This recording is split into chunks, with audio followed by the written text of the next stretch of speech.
तो हमनी के भाई जी लोग आइल भाई सरैया ओम हरिओम भाई जी आ गिले बेंगलोर से ट्रॉली हो बिया हल्का हवाई जहाज के लागल बा स्टिकर जौन पास होखेला सामान जौन ढुला ट्रॉली उसे पास कई जाला वेट के हिसाब से कितना वेट बटे। तो हमनी के फिलहाल बानी सरैया अब जातन जे गाँव में जाकर वह सबसे भेंट कई जाई साथ में बनल रही जा देखत रही जा ब्लॉग।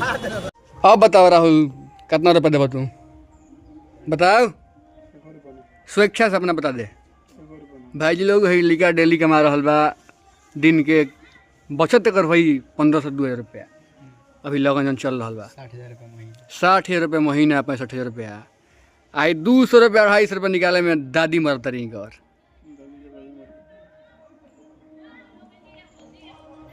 हाँ दे दो पैसा चल दे जाने ते आज ये बाद में कर गीत दे दो दे दो अन्ना तो फोनवा छिनाई या बस गोविंदवा के बचाई हमारे काम हो जाएगी। पैसा देवे कि नहीं बताओ कस के बोल ना। आत्मा पर रख के हाथ सच हो ना तो ना ठीक है साहब हार मान गए हम ना बोला अब यार ही पर कहता ठीक है तो तिना देवे हम बैठल बानी अपना द्वार पर अभी अभी होत रहा जनगणना केकरा गांव में जनगणना हो रहा बा बताइब जा कि हर लेवल पर जनगणना हो रहा बा शहर बाहर आ जितना टीचर जी लोग बा लोग सब लोग ड्यूटी लग गई बा आ ड्यूटी बड़ा खराब चीज़ बा भाई जी लोग टीचर के ड्यूटी सब में ना लगावे के चाहिए कहें कि टीचर पढ़ावे वाला होला। अब स्कूल में 4 गो 5 गो टीचर बाँचल बाड़े वो कितना लिया के हैंडल करी हैं और सब टीचर के लगा दिल बा ड्यूटी पे कुल देख के बड़ा दुख होकेला कहें कि टीचर हमनी के गुरु हैं आ गुरु हमनी के पढ़ावे ले आ गुरु का ही घामा का तो कुछ होता तो टीचर के ड्यूटी लगा दिया जाता है वो बहुत ख़राब चीज़ हमारा लगेला कि गुरु का स्थान सर्वोपरि होकेला भाई जी लोग सबसे ऊपर होकेला। तो गुरु के जॉब में सर्विस होके चाहिए वो बस पढ़ाना केवल पढ़ाना लेकिन सरकार ये बात पर ध्यान नहीं देत। बार बार जनगणना में पूरा डाटा लिया जाता कि परिवार में को सदस्य बने स्मार्टफोन बाकी ना टीवी बाकी ना कार बाकी ना पानी जौन बा होता वो कनेक्शन वाला हवा कि समर्सिबल बा का बा सब कुछ डिटेल पूरा ई डाटा के मिसयूज भी कई जाला अपर लेवल पे भाई लोग ये बात के समझेला ना लेकिन ई कुल डाटा बचा भी जाला। ई डाटा के यूज करके सरकार सब पे नज़र रखेला अगर केहू कुछ अप्लाई भी करता कुछ सुविधा लेवे खातिर सरकारी तो ओकरा में गवर्नमेंट एक बार चेक करी कि तारा जनगणना में कौन कौन चीज़ बा जैसे कि मकान प्लस्तर हो नीचे ढलैया का हो पूरा डिटेल तो सरकार समझ जाई कि ना एकरा के चकवो बा एकरा के मोबाइलो बा तो एकर जरूरत बा ना ऐसे ई डाटा के बड़ा मिसयूज कई जाला एकरा में। तो उहे बात अभी हमनी को जनगणना भइल है हम बतैनी है सब ये हमनी के गुरु टीचर बैठल नहीं है जा कुर्सी पर तो सब लिखा उखा गई रुआ सब बताई जाए कि रुआ गाँव में होता कि ना आ होता तो कैसे होता बताई जा। आ गर्मी इतना तगड़ा चल रहा है भाई जी लोग कि है कुकुर के देख के रुआ सब बता सकत नहीं जा कि कितना भीषण गर्मी पड़ रहा बा कि कुकुर बेचारा बाल के कोनी के वही बैठल बा कि हल्को ठंडक महसूस हो।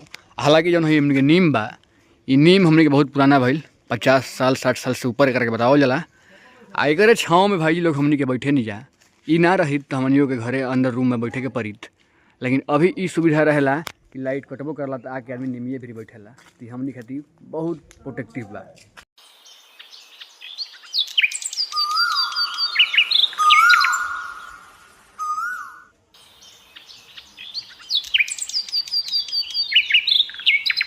तो अभी हो रहा बा दोपहर के समय भाई जी लोग हम आके अपना दलानी में आराम से लेटल बनी काहे कि अभी कोनो चारा उपाय बाओ ना जाके बहरी घूमब धूप सही कड़कड़ाता बहरी कि गईला पर लागत कि साला बाल झड़ जाई तो ऐसे अभी धूप से बचल ही बहुत बड़ा चीज़ बा।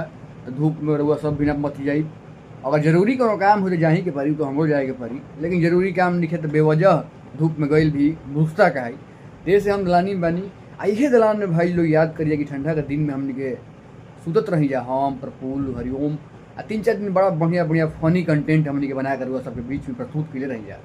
लेकिन अभी के डेट में एक आध गो लड़किया बाहर बाने आ जौन गाँवे बाने वो अभी दोपहरिया में केहू निकली ना शाम के सब आदमी निकलब जा आ निकलला के बाद के प्रोसेस सबके देखावल जाला आ शामे बढ़िया चीज़ बा, कहीं दोपहर में निकलिए से झूठो के तबीयत वगैरह खराब हो जाई तो दिक्कत का सामना करे के पड़ी। ऐसे हम ही मना करनी कि दोपहरिया में मत मिली केहू, शाम के सब मिलो।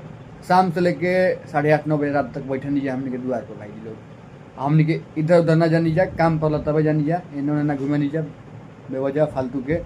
तो हमने के 9 बजे तक के रहेला। तो ये बा अब समय होई 3-4 बजी तो बहरी निकलब, ओकर बाद देखल जी तो पानी वानी छिड़कल जाई, ठंडा मौसम हो जाओ तो अभी वेट कर जाओ 1-1.5 घंटा, 1-1.5 घंटे के बाद फिर मिलल जी सबसे बनल रहिए साथ में।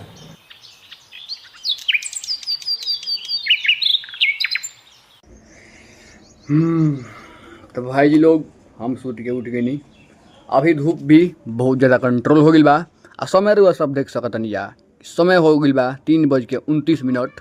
तो अभी के काम बा हमनी के का, अभी काम ये बा कि तनी पानी वानी छिड़कल जाओ।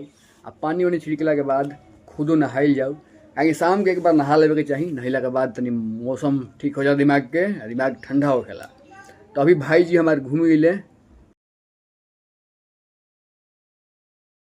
सब देख सकतनी या। आ घूमला के बाद जब ई घूम ले तब हमहूँ घूमे निकलबे करब। हमार नहैला के बाद तनी दोस्त मित्र के बुलाई, घूमल फिरल जाई, फिर वह सबसे मिलल जाई। तो रखत रही जाए, कल मिली नया ब्लॉग में नई उम्मीद नई शुरुआत के साथ। फिलहाल के लिए जय श्री राम। बबुआ जय श्री राम। जिया रे जिया, जिया जिया हो, जिया जिया हो बिहार के लाल।